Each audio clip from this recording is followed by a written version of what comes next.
HSC batch 2027 আপনাদের গণিতের mega suggestion চলে এসেছে। সো আজকে গণিতের মেগা সাজেশনটা দেখিয়ে দেব এবং আপনারা অন্য কোন কোন বিষয়ের মেগা সাজেশনটা পেতে চান, মানে আপনি জাস্ট এই সাজেশনটা দেখেন, তারপরে আপনি এই সাজেশনটা অনুযায়ী পড়াশোনা করেন, আপনার পরীক্ষায় আপনি একটা বেস্ট রেজাল্ট করে আসতে পারবেন। আর এইরকম আরো সাজেশন পেতে মেগা সাজেশন গুলো এবং এক্সাম গাইডলাইন এবং আপনাদের 27 সালের পরীক্ষা পর্যন্ত ফাইনাল পরীক্ষা পর্যন্ত গাইডলাইনের জন্য আমার চ্যানেলটিকে সাবস্ক্রাইব করে লাইক করে কমেন্ট করে যাবেন। তো চলুন আমরা মেগা সাজেশনটা দেখে নিই। গণিতের মেগা সাজেশনে এখানে বিভাগ ক বীজগণিতে আপনাদের অধ্যায় আছে 1, 2, 3, 4, 5, 11, 12, 13 এই কয়েকটা অধ্যায়। তো চলেন আমরা বীজগণিতের 5 স্টার টপিক গুলা দেখে নিই। পার্ট 1, ঠিক আছে? বীজগণিতের সেট ফাংশন এই অধ্যায় থেকে আপনাদের সবচেয়ে যে বেশিবার আসা যে কোশ্চেন গুলা সেগুলোর 5 স্টার টপিকের মধ্যে এই টপিকগুলো হচ্ছে পাওয়ার সেট 2n সমর্থন করে কিনা এটা, এবং অন্বয় ও ডোমেন রেঞ্জ নির্ণয়। এরপরে আসেন বীজগণিতিক রাশি অধ্যায় 3 উৎপাদক বিশ্লেষণ আসবেই, এটা আপনি ধরে নেন, আপনার ক নাম্বারে আসতে পারে বা আপনার এমসিকিউতে তো বীজগণিত উৎপাদক বিশ্লেষণ আসেই, সংক্রান্ত প্রমাণগুলা এবং এই যে x to the power 5 plus one by x to the power 5 এর মান নির্ণয়, এগুলা আমাদের সময় খুব বেশি আসছিল এবং আপনাদের সময় আসবে। এগুলো 5 স্টার টপিক, এগুলো পড়তেই হবে আপনার, এন্ড এগুলা পড়ে গেলে আপনার কমন আসা একদম 100% কমন আসবে, আমি বলতেছি। এরপর আছেন বীজগণিত গুরুত্বপূর্ণ অংশ পার্ট 2। চলেন সূচক ও লগারিদম এই অধ্যায় থেকে সূচকের সমীকরণ সরলীকরণ এবং লগ এর সাহায্যে এক্স এর মান বের করা। এটা মানে কি রকম আসছে আপনি মানে চিন্তা করতে পারেন না, আপনি শুধু গাইড খুলে দেখিয়েন একবার। সসীম ধারা থেকে সমান্তর ও গুণোত্তর ধারার এনতম পদ ও সমষ্টি সূত্র প্রয়োগ, মানে সূত্র প্রয়োগ করে সমষ্টি বের করা, এনতম পদ বের করা, অথবা আপনারা বলতে পারে অততম পদ বের করো, অততম পদ বের করো, বা অততম পদ যোগ করলে কত হয়, এইগুলা মানে এগুলা একদম বই থেকে কয়েকটা উদাহরণ করে নেবেন। আগে সাজেশনটা দেখবেন যে এখানে কি দেওয়া আছে, ওইগুলা থেকে তারপর বইতে যাবেন, বই থেকে আপনি এগুলা বের করে পড়বেন। এরপর আছেন অনুপাত সমানুপাত, মানে এই অধ্যায়টা আসলে যে বুঝে, এই অধ্যায়টা যে বুঝবে সেই অধ্যায় থেকে কোশ্চেন করা খুব সহজ। যোজন বিয়োজন আমরা মানে আমাদের সময় যোজন বিয়োজন আমরা করছি, আমরা জানি, মানে যোজন বিয়োজন থেকে বোর্ড কোশ্চেন পুরো একটা চলে আসছে, পুরো ঘ নাম্বার একটা যোজন বিয়োজন সংক্রান্ত একটা সমস্যা চলে আসছে, গাণিতিক ম্যাথ চলে আসছে। এরপর আসেন জ্যামিতি। জ্যামিতিতে আপনার অধ্যায় আছে 6, 7, 8, 14, 15। এখন আসেন বৃত্ত 8 নাম্বার অধ্যায়, এখান থেকে কোশ্চেন হবেই হবেই হবেই।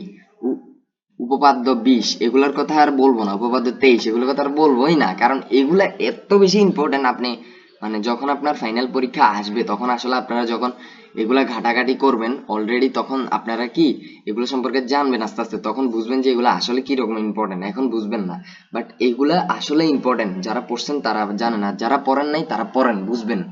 হ্যাঁ, উপপাদ্য 20 অথবা আমার সাথে বড় বড় এই টেকগুলোর সাথে মিলে দেখতে পারেন। আমি জাস্ট একজন স্টুডেন্ট হিসেবে আপনারা এগুলা করতেছি, আমি যেহেতু এবার পরীক্ষা দিছি, সো আপনারা আমি করতেছি, আপনি অন্যান্য টেকের সাথে মিলে দেখতে পারেন সাজেশন গুলো কেমন। তারপর উপপাদ্য 20 এবং উপপাদ্য 23 এগুলা মানে মাস্ট পড়ে যাইতেই হবে। এই যে দেখছেন বৃহস্ত কোণ কোণের দ্বিগুণ, মানে এগুলো কথা আর বলবোই না। তারপর 180 ডিগ্রি, এটা তো আসেই, মানে পুরা ঘতে দিয়ে দিবে এরকম, ঠিক আছে, গতে দিয়ে দিবে। স্পর্শক সংক্রান্ত উপপাদ্য 25, 26, 27 অত্যন্ত গুরুত্বপূর্ণ, ঠিক আছে। এরপর আসেন ব্যবহারিক জ্যামিতি। ব্যবহারিক জ্যামিতি অবশ্যই অনুশীলন করবে। কোনগুলা? ত্রিভুজের ভূমি, শিরকোণ ও অপর দুই বাহু সমষ্টি দেওয়া থাকলে উপপাদ্য, এগুলো হচ্ছে সম্পাদ্য 1 থেকে 3। একটি বর্গের পরিসীমা দেওয়া থাকলে বর্গ অঙ্কন, বৃত্তের বহিস্থ কোণ বিন্দু থেকে স্পর্শক অঙ্কন, পরিবৃত্ত অন্তর্বৃত্ত বহির্বৃত্ত, মানে এগুলা মিস করলে, এই যে লাস্টে দেখছেন পরিবৃত্ত অন্তর্বৃত্ত বহির্বৃত্ত, এগুলা মিস করলে আপনি বৃত্ততে প্রায় একটা স্লট মিস করে ফেলবেন। এগুলা মিস করা আপনার যাবেই না। মানে আমরা লাস্টে যখন ফাইনালে সাজেশন খুঁজতেছিলাম তখন দেখছিলাম যে এগুলা কিরকম ইম্পর্টেন্ট। অধ্যায় 8 থেকে এগুলা আপনার কত চলে আসবে, মানে এগুলা আপনার অধ্যায় 8 আর অধ্যায় 7 যদি কম্বিনেশনও করে বা সিঙ্গেলি কোশ্চেন আসে, তাইলেও আপনার এগুলা থেকে এই পরিবৃত্ত অন্তর্বৃত্ত এখান থেকে আপনি 2 মার্ক 1 মার্ক কমন পেয়ে যাবেন। হ্যাঁ, এরপর আসেন প্রো টিপস কি। পেন্সিল অবশ্যই শার্প রাখবে এবং অঙ্কনের বিবরণ ছোট কিন্তু নির্ভুল রাখবে। অঙ্কনের বিবরণটা ছোট রাখবেন কিন্তু নির্ভুল রাখবেন, মানে ভুল করা যাবে না, ঠিক আছে। এরপর আসেন, আমি এখানে ইয়াটা নেওয়ার দরকার ছিল, এতক্ষণ নেই।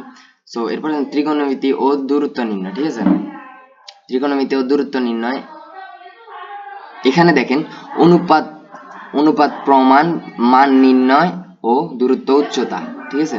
এই তিনটা টপিক অনুশীলন 9.1 এর প্রমাণসমূহ এবং অভেদবলির ব্যবহার, ঠিক আছে? এরপরে 30 ডিগ্রি, 45 ডিগ্রি, 60 ডিগ্রি কোণের ত্রিকোণমিতিক মানের প্রয়োগ, মানে এইটা খুব ইম্পর্টেন্ট একটা টপিক, এটা পড়তেই হবে আপনারে।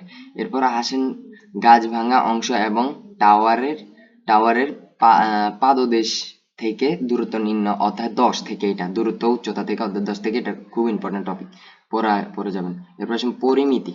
পরিমিতি থেকে আপনার ত্রিকোণমিতি, ত্রিভুজ, বিষুব, গুরুত্বপূর্ণ টপিক গুলো হচ্ছে এগুলা, এবং আপনার প্রয়োজনীয় সূত্র হচ্ছে এগুলা, ঠিক আছে? এগুলো পড়ে যাবেন, দেখে যাবেন। এবং বৃত্ত, এই যে দেখছেন বৃত্ত, এই যে ঘন সিলিন্ডার, এটা হচ্ছে পরিসংখ্যান, মানে এটা থেকে তো আপনার কোশ্চেন আসবে। আপনাদের কয়টা আসবে এটা আমার জানা নেই, বাট আমাদের সময় 2টা আসছিল, আপনাদের হয়তো বা 1টা বা 2টা আসতে পারে, দিতে পারবেন আর কি, ওইরকম আসবে তো 2টা। আপনার যে কয়টা মানে যে কয়টা চায় ওই কয়টা দেওয়া যাবে, বাট এখান থেকে মনে হয় যে আপনাদেরও মনে হয় 2টা না 1টা হতে পারে, আমি শিওর না।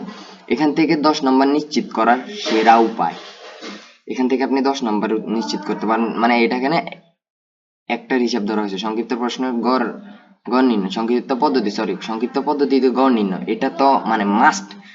পরিসংখ্যান, যদি আপনি পরিসংখ্যানের প্রাণ হচ্ছে এই কোশ্চেন পরিসংখ্যানের প্রাণ।